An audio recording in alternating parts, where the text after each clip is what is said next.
Welcome to the Great Detectives of Old Time Radio. From Boise, Idaho, this is your host, Adam Graham.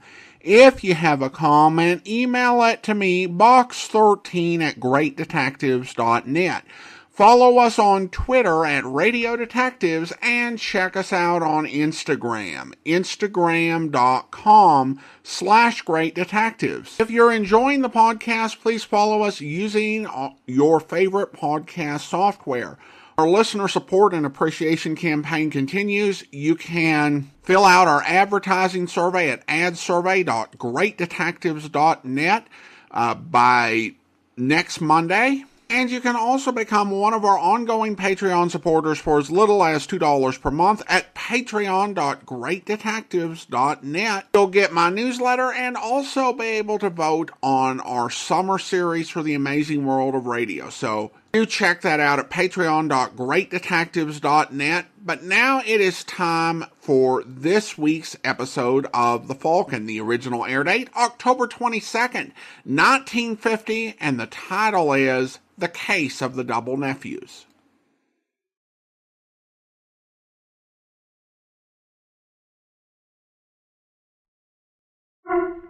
The Kraft Foods Company brings you The Adventures of the Falcon, starring Les Damon.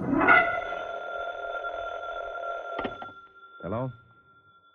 Yes, this is the Falcon speaking. Oh, Denise. Thanks for calling, but I can't make it tonight, Angel. $250,000 worth of jewelry is missing. And when that much ice is on the loose, someone is likely to get frozen stiff.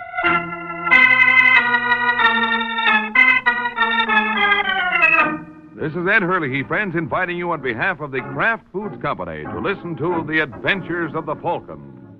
You met the Falcon first in his best-selling novels. Then you saw him in his thrilling motion picture series. Now join him on the air when the Falcon solves The Case of the Double Nephew.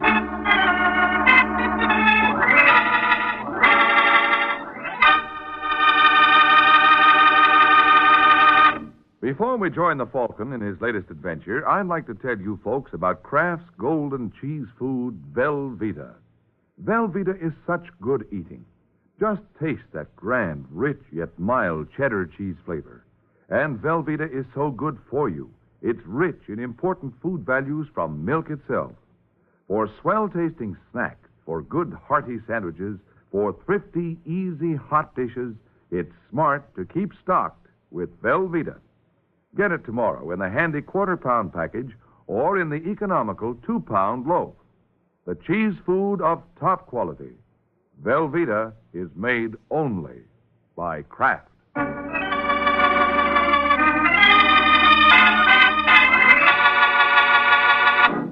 And now, the case of the Double Nephews.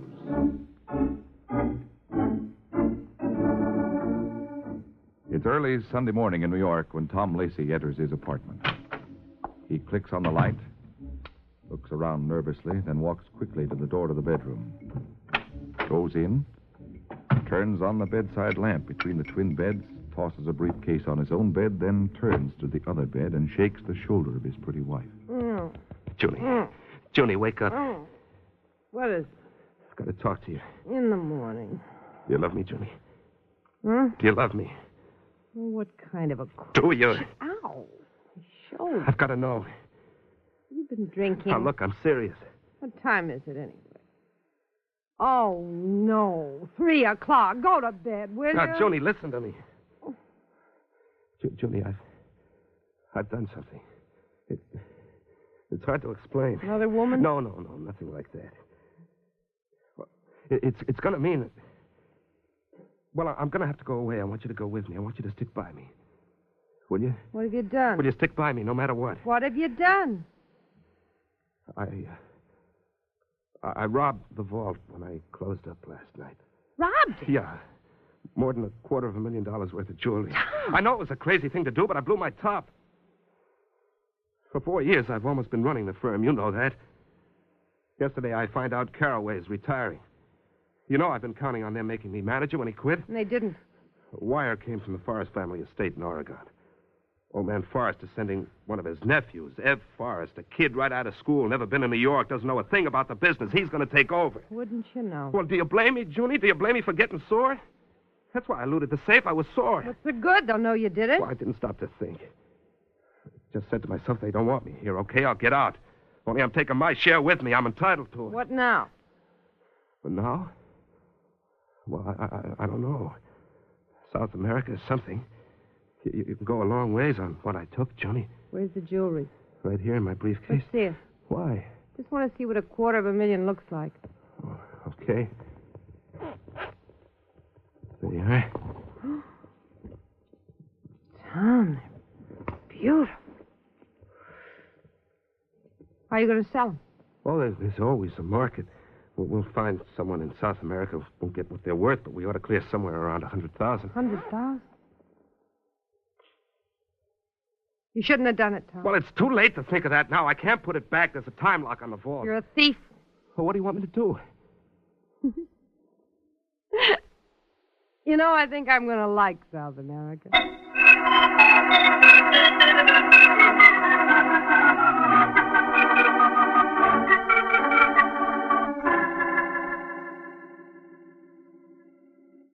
Are you sure there's nothing? No. No. That'll be too late. I see. All right, never mind. Goodbye. Junie, I've tried all the lines. No planes until Tuesday was sunk. We can't be sunk. But it's 10 o'clock already. We're not out of the country. By the time Caraway opens the vault tomorrow, there'll be an alarm out for us, and we'll never get away. I know that. We could only get to Miami.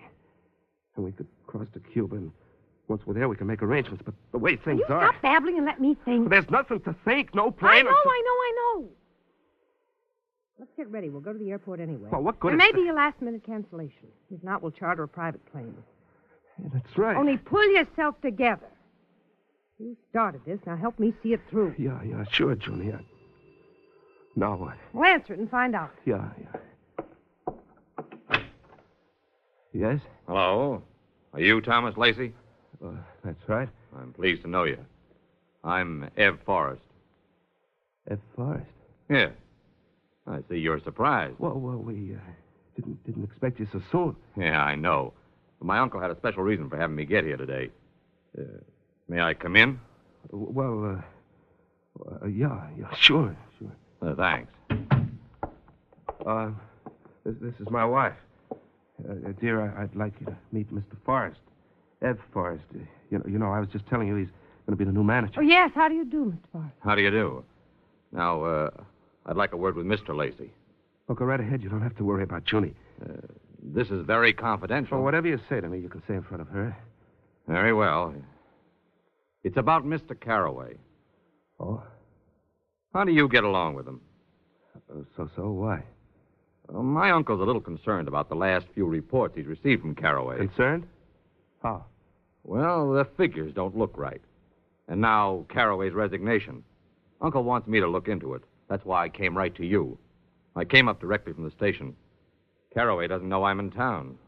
Well, what can I do? Well, we'll go down to the firm. I want to look over the books. Today, before Caraway can find out. Oh. Well, I'm sorry, Mr. Forrest, but... Junie and I were just leaving. We have a date. I'm sorry, but you'll have to cancel it. This can't wait. Well, gee, I don't know what to say. If you'd only given us some notice. I couldn't. Now, I'll be frank, Lacey. We suspect Caraway, not you. But we don't know how close you are to him. We didn't want you to warn him. I see. That's why I'm going to have to ask both of you, you and your wife, to come along with me. I'm awfully sorry to have to do this, but, well, you see how it is. Uh-huh. And, I'm awfully sorry to have to do this. Oh! All right, Julie, come on, let's get out of here. Wait a minute, Tom. Well, once use your head instead of jumping into things. Well, he was going to delay. I know. How far do you think we're going to get when Mr. Forrest wakes up? What? Call the police the first thing. Yeah, that's right. I didn't think. I've got the jitters. I've got to have a drink. Take a good stiff one. You'll need it. Why did he have to show up today? Well, maybe it's a good thing he did. Now, we don't have to rush to get away. We can take our time. Well, what do you mean when Forrest wakes Who up? says he's going to wake up? What? Take your drink. Oh, yeah. Now, what are you talking about? Mr. Forrest would look good in one of my scarves, don't you think? Huh? Of course, he's going to have to wear it a little too tight for comfort. Oh, no, Joni. You can't quit now, Tom. You're going to do what I tell you. No, I can't. You've got to. Oh. No time to argue. He's coming too. Take another drink. I'll get the scarf.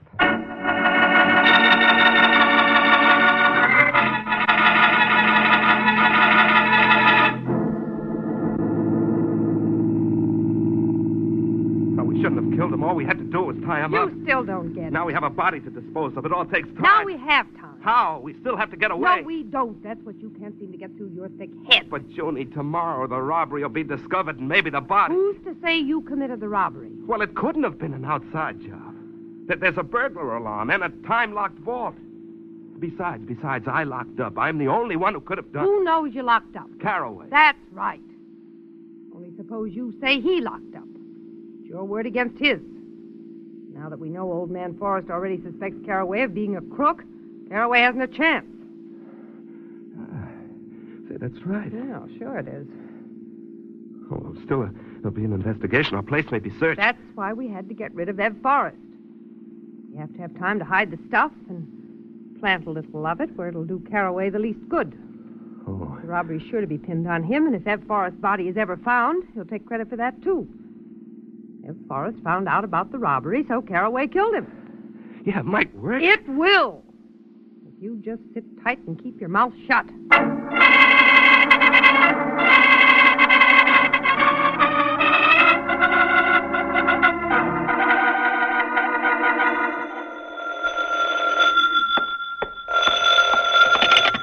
Hello? Hello, is that Michael Waring, the Falcon? Yes, this is the Falcon speaking. How do you do, Mr. Waring? This is James Caraway.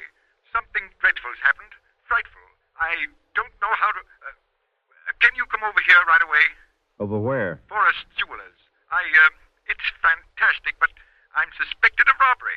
Fantastic. Well, nothing like a little fantasy now and then. All right, Caraway, I'll be over. And you will, of course, bring references. Will I? Well, I've heard you're a competent detective, but this is a highly important matter. Great deal at stake, and I must be sure I'm dealing with a completely trustworthy and capable person. You have my word for it. No need for references. Nevertheless, I prefer to see the references. You got my word? Fantastic.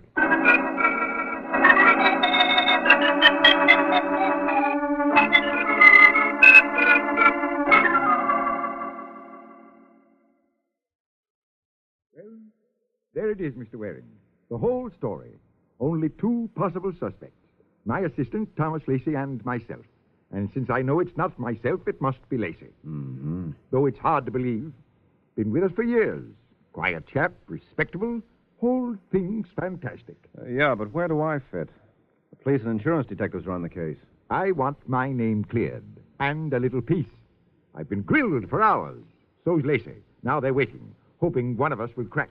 What makes you think I can speed up the cracking? There are ways.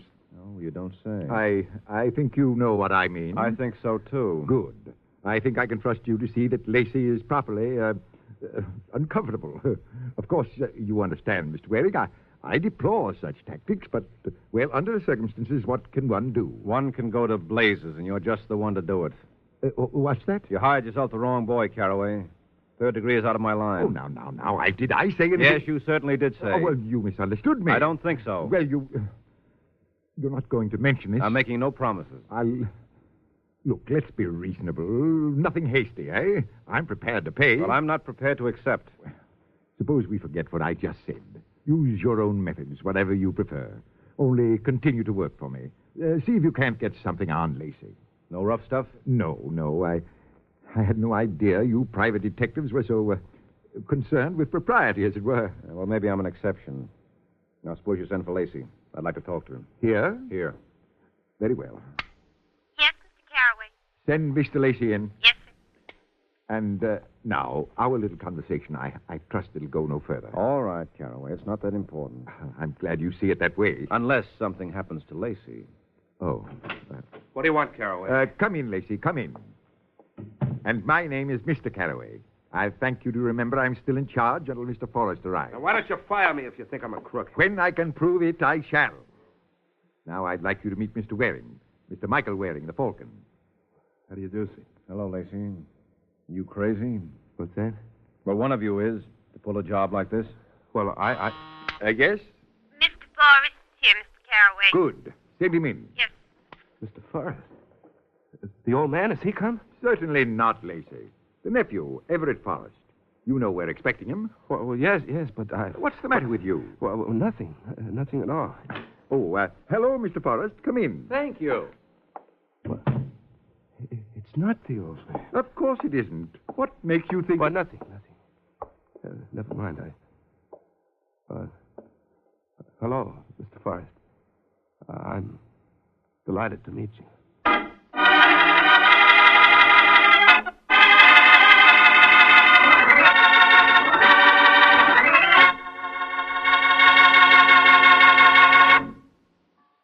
It's lighter-bodied. It's superfine. It's Kraft Salad Oil, the first salad oil ever offered for home use by the makers of all those wonderful Kraft-prepared salad dressings. Yes, there is something new under the sun at your grocer's right now. A new salad oil, Kraft Salad Oil. The first salad oil ever offered for home use by the makers of all those wonderful Kraft-prepared dressings. Wait till you try it in those wonderful salad dressings you make yourself. Those light-as-air chiffon cakes you're so proud of, and all your special recipes that call for liquid shortening. For Kraft Salad Oil is more than just a new oil. It's a new kind of oil, superfined for better blending by a special new Kraft process. Because it's lighter-bodied, it mixes perfectly with all ingredients, puts new magic into dressings, cooking, and baking. Don't wait. Put this new salad oil on your shopping list right now. Remember, It's lighter-bodied. It's superfine. get Kraft Salad Oil tomorrow at your grocer's. Look for the bottles with the beautiful labels.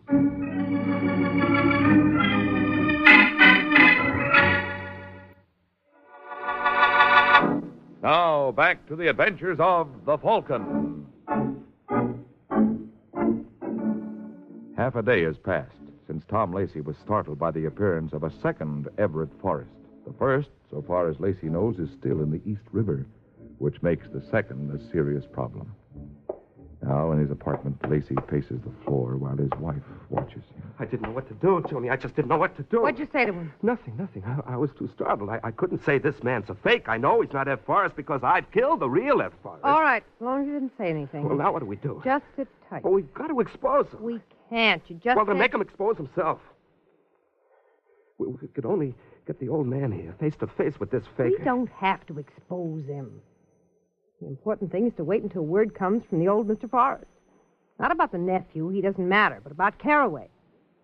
Now that there's been a robbery, Forrest is sure to wire the police his suspicions about Caraway. Well, the old man's away from his home. He's on a hunting trip. They haven't been able to contact him. So we wait. But it's getting me, Junie. What's this faker up to? What does he want? What does he hope to gain by impersonating young Forrest? I don't know. Wait a minute. I know. He must know about the murder. Sure, otherwise how could he be sure the real nephew won't show up? Yeah, that's it. He knows. And this is a subtle form of blackmail. His way of telling me he knows. Soon he'll be coming to me direct. Junie, what am I going to do now? You're going to do nothing. Just sit tight and wait. But he knows. Now, you listen to me. There's nothing anyone can prove. How do you know? Because if there were, the police would be holding you.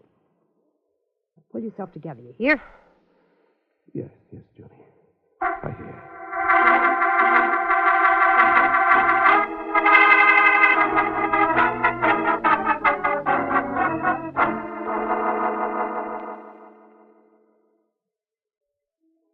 Which one do you think did it, Waring? Lacey.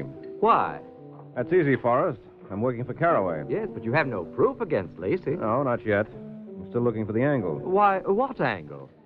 Only an idiot would pull a job where he was sure of being one of only two possible suspects. So he must have some angle. Some scheme to clinch it against the other suspect. Yes, but you don't have any idea what it is. No? You? Well, how can I? I just got here. I hardly know either of the men. Neither do I. What has your uncle told you about them? Oh, nothing much. Sent you here without instructions? Oh, instructions, yes, but not on personalities. Except he did say I might expect a little jealousy from Lacey. Jealousy, eh? Well, Lacey counted on getting Caraway's job when Caraway retired. He probably resents me for taking it. Yeah, he probably does. I wonder just how much. Well, does it matter? Might be an answer. You mean the angle? Well, not the sort of angle I was looking for, but I was trying to follow the script. And it's just possible Lacey has been ad-libbing.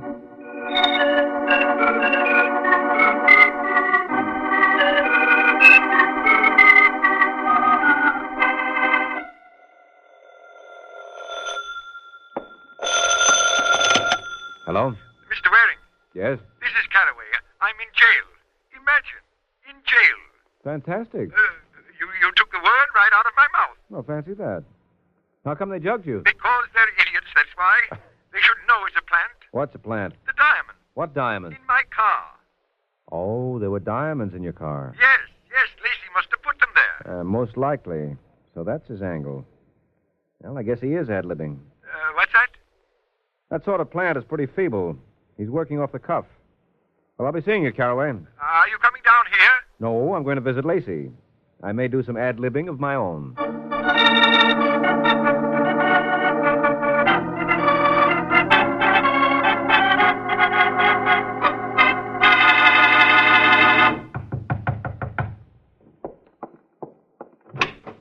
Yes? Hello, are you Mrs. Lacey? Yes?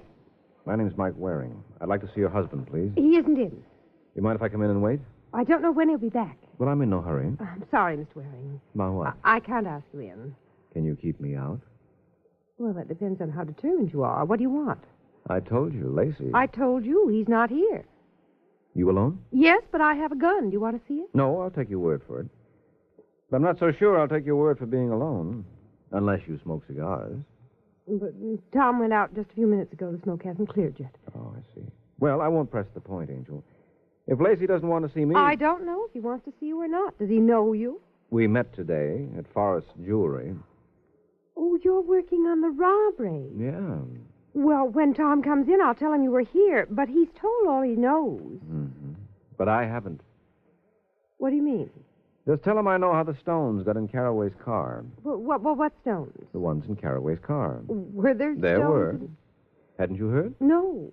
Well, you just ask your husband. I'm sure he knows all about it, and so do I. Are you accusing Tom? Just give Tom my message. See what he says. Good night, Mrs. Lacey. Good night. Julie, what was all that? Who was it? It was Michael Waring. The Falcon. What did he want? You. Well, why? What? He's on to you. Oh, no. He's on to you, I say. Oh, no. I stole them because I didn't want anybody to see you till you'd pulled yourself together. But with what he knows, I'm afraid the jig's up anyway. What does he know? Everything. About Forrest? I think so. I might have known. It's no use. I'm no good at this sort of thing. There's only one thing to do. I'm going to give myself up. Don't be absurd. Put down the phone. Put it down, I say. But, Julie... I said put down the phone. We're caught. It's the electric chair. Don't you realize that? But what can we do? I got out your revolver. Here it is. Be careful. It's loaded. Well, what good's this going to do? We're going to get away. Julie, there isn't a There's chance. an excellent chance if you'll do what I tell you. Now go on. Start packing while I go out for a few minutes. Where to? Never mind where to. While I'm out, pour yourself a long glass of courage. You'll need it.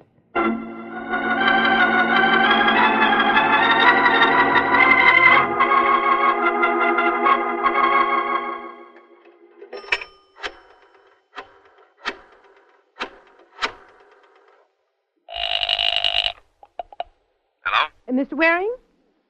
Yes? This is Mrs. Lacey. Oh, not little Miss Sunshine. Maybe I wasn't friendly. I'm usually not when strange men try to force their way into the apartment. My husband's home now. He wants to see you. You gave him my message? Yes. What did he say? Well, I told you he wants to see you. Is that all? Well, he claims he doesn't know anything about the diamonds in Mr. Caraway's car. Diamonds? Did I say they were diamonds? What? Oh, well, Tom seemed to think that that's what you meant. He did, huh? May I speak to him? Well, why not come over? He wants to talk to you in person. All right, Mrs. Lacey. I'm on my way.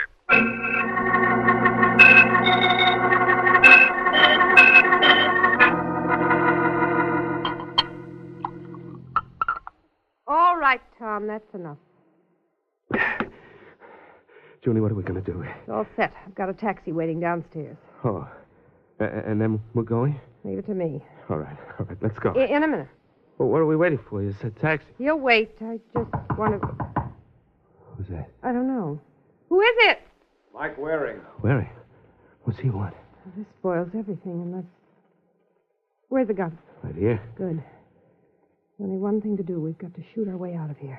Oh, no, Junie, I can't. You've got to. I can't. Do you want the electric chair? What? It's our only chance. I'll throw the door open and you shoot. No, I can't. If you shoot fast enough, Waring will never have time to get his gun out. Hey, remember me? I'm waiting. All right, I'm coming. Now, you do what I tell you. As soon as I open the door, don't give him a chance. Then we can make a run for it.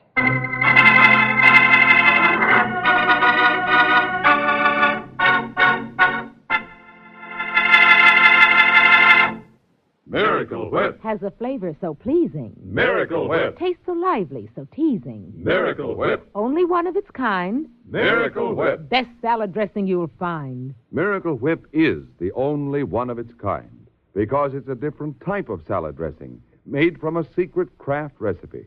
Miracle Whip combines the best qualities of old-fashioned boiled dressing and fine mayonnaise, so it's truly distinctive and delicious, with a flavor millions of folks call just exactly right. Try it, won't you? One taste will tell you why it's America's favorite salad dressing, the one and only Miracle Whip.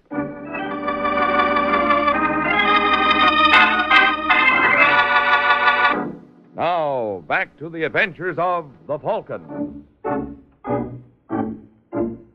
Only a few seconds have passed since June Lacey and her husband set themselves for Mike Waring's entrance with a gun. You ready, Tom? Yes, Junie, I'll try. Remember, as soon as I open the door. What the devil? Close the door, Junie. Close it. We're caught. He jumped back. Now we'll send for the police. Wait a minute. There's still one thing. Oh, what's that? Give me the gun. What are you going to do with it? Let me have it. Here. Oh, but now what? Now you're going to commit suicide. Huh? You saw you were trapped, so you turned the gun on yourself. No. Junie, wait. Don't try to kill your husband, Mr. Lacey. Anything happens to him, we'll know you did it. He hurt you. He couldn't have. Come on, open the door again. And this time, come out slowly, both of you, with your hands up. And if we don't? You will when the police get here, or they'll drive you out. Now, hurry up, come on. What are you going to do now, Junie? What are you going to do now? Stop it. You're such a good one at figuring things out. Well, go ahead, Junie. Start figuring.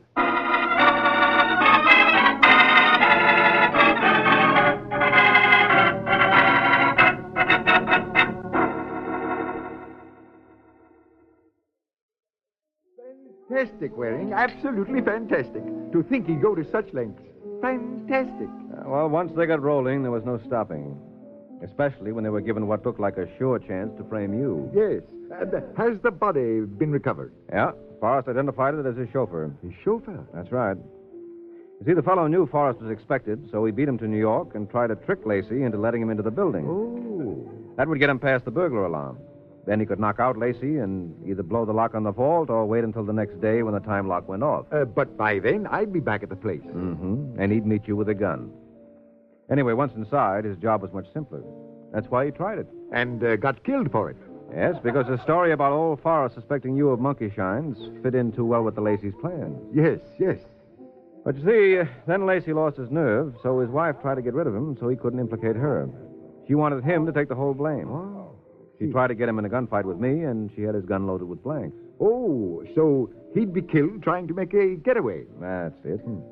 She hoped to have me do her dirty work for her. And when I tumbled to it, I knew she'd try to frame a suicide, so I called her on that. But what made you tumble, as you put it? Oh, well, the whole thing added up wrong.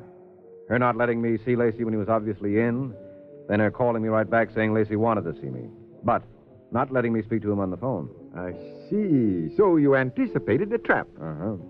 And I didn't figure that, even with my bluffing, I could represent enough of a threat to make them go gunning for me, so it looked like the trap was set for Lacey. That's why I was ready to duck instead of shoot. Well, I'm glad you figured it out. Nice bit of deduction. Very nice. In fact, I might almost say... Fantastic? Exactly. How did you know?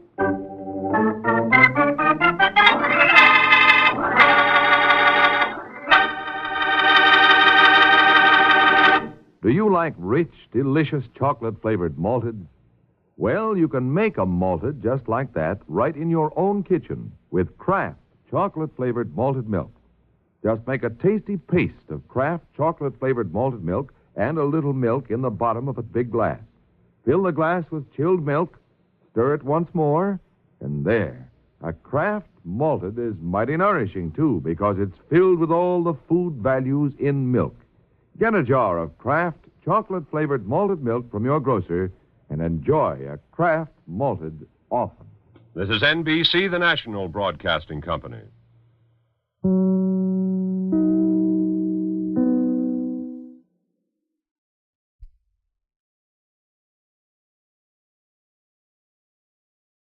Welcome back. This is such a good episode, and while it's not a pure inverted mystery like you would have on Columbo, it still manages to provide our detective plenty to do and leaves the audience puzzled and curious, even though we know who committed the burglary and who committed the murder. Of course, there was no beautiful woman involved, so the Falcon may consider the story a bit of a loss, but I still think it works out fine for those of us in the audience. Listener comments and feedback now, and we have a comment from Mike, who writes, I love listening to the show, a great way to end the day. Well, thank you so much, Mike.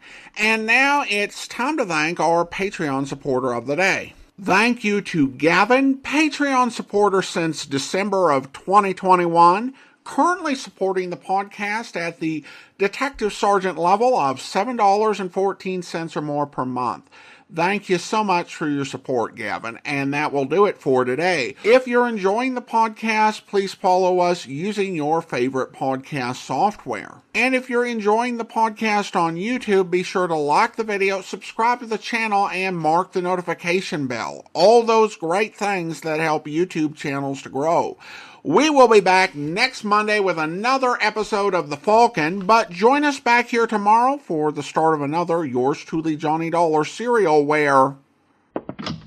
Oh, Mr. Everson. Yeah, I'm sorry to barge in on you at this hour, Mr. Dollar. No, not at all. Come in. Thanks. Mr. Dollar, you probably think I'm crazy, and I know it's a very slim chance, but it is a chance. What are you talking about? Take a look at this newspaper. Right here. Huh? A feature article on jazz in New Orleans. This picture taken in a bar down there. The old guy with the trumpet? No, in the background. The people sitting at the bar. Look at this man right here. Oh. His face is half turned away, and it looks like he hasn't shaved for a while. Mr. Dollar, that's Tom Chase. You sure? You can't see much of his face. I know. But when you've been around a man for several years, you notice little things about him, little mannerisms. Like what? Well, look at the way he's got his head sort of cocked to one side. Now, that's just the way Tom always did when he was listening to something.